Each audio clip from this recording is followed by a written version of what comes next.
ने उसे बाबा की चरण सेवा के लिए ही छोड़ दिया। कहा कि तुम तो मर ही चुके थे, बाबा ने तुम्हें जीवन दान दिया है, तो अब तुम बाबा की सेवा करो। इन सब के बाद कहते हैं कि कालूराम जी ने अपने असली स्वरूप में उन्हें दर्शन दिया। कहते हैं कि कालूराम दत्तात्रेय जी के ही अंशावतार थे और उसके बाद कीनाराम जी को दीक्षा दी।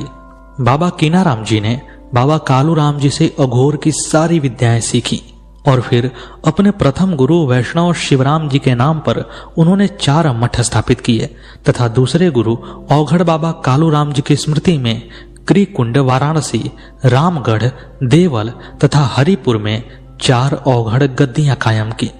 इसके अलावा भी बाबा की बहुत सारी कहानियां सुनाई जाती हैं। जैसे एक जनश्रुति है कि एक बार बाबा कीनाराम जी कंधार पहुंचे।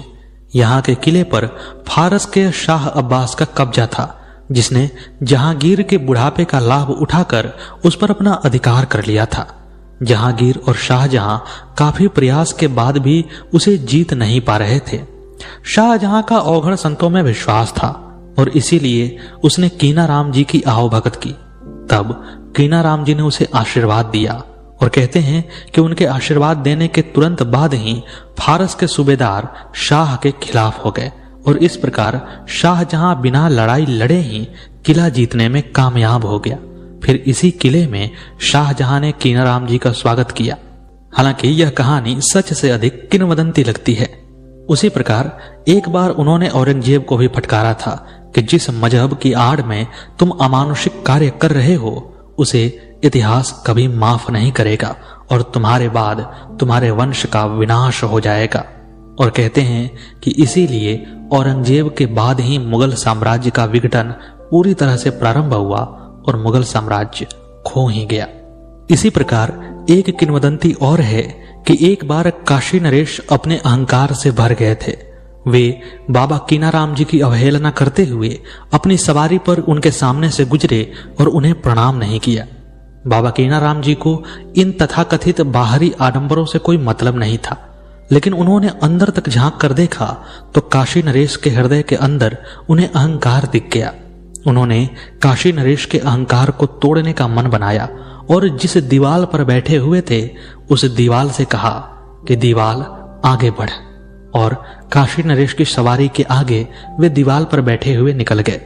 काशी नरेश ने देखा कि मैं तो एक राजा हूं और मैं इन जीवित लोगों के सहारे चल रहा हूं और यहां पर एक साधु, एक बाबा इस निर्जीव दीवार को ही चलायमान कर दे रहा है। कितनी अद्भुत शक्ति होगी इनमें। और फिर काशी नरेश बाबा कीनाराम जी के महत्व को समझ गए, उनकी महत्ता को समझ गए और वे उनके चरणों में गिर पड़े। कीनाराम जी का महाप्रयाण भी एक अद्भुत घटना है। 21 सितंबर 1771 ईस्वी को उन्होंने काशी के अपने शिष्यों, विद्वानों तथा वेद पाठियों और वीर क्षत्रियों को बुलाया और कहा कि आप सब मेरे पार्थिव शरीर को हिंगलाज देवी के यंत्र के समीप पूर्वाभिमुख स्थापित करें। जो समय समय पर मेरे पार्थिव शरीर के सन्निकट हिंगलाज देवी के यंत्र की परिधि प्रार्थना करेगा वह फलीभूत हो जाएगा, उसकी प्रार्थना फलीभूत होगी। यह हिंगलाज देवी का वही मंदिर था जो उन्होंने पाकिस्तान से लाकर वाराणसी के क्रीकुंड में स्थापित किया था। इसके उपरांत उन्होंने सबके सामने हुक्का पिया। तभी आकाश में बिजली जैसी कोई चीज चमकी, जोर की गर्जना हुई जैसे भूचाल आ गया हो। इसी के साथ इनके ऊर्ध्वरंध्र से यानी कि कपाल के ऊपर से तेजों में प्रकाश निकला और देखते देखते ब्रह्मांड में विलीन हो गया। वहां पर उपस्थित सारे लोग रोने और बिलखने लगे। तभी आकाश को चीरती हुई आवाज आई, व्याकुल न हो, मैं क्रीकुंड स्थित हिंगलाज देवी के यंत्र की परिधि में चिताओं की लकड़ी से जलती हुई इस अखंड धूनि के निकट सदैव रूप से निवास करूंगा। काशी का यह क्रीकुंड अघोर साधना का एक केंद्र बिंदु आज भी है। यहाँ अनेक औघड़ साधकों ने साधना की और देश की समस्याओं के समाधान में महत्वपूर्ण भूमिका निभाई। रामावतार यानी कि प्रभु श्री राम की उपासना करना इनका वैशिष्ट्य है। ये तीर्थों को भी मानते हैं और औघड़ भी कहलाते हैं। बाबा कीनाराम जी के जन्म स्थान पर प्रत्येक वर्ष आज भी मेला लगता है और कई बार तो उत्तर प्रदेश के वर्तमान मुख्यमंत्री योगी आदित्यनाथ भी उस मेले में जा चुके हैं, उस मेले का शुभारंभ कर चुके हैं। तो मित्रों, यह थी हमारी आज की कहानी जो बाबा कीनाराम जी के जीवन पर आधारित थी। उम्मीद है आपको यह कहानी पसंद आई होगी।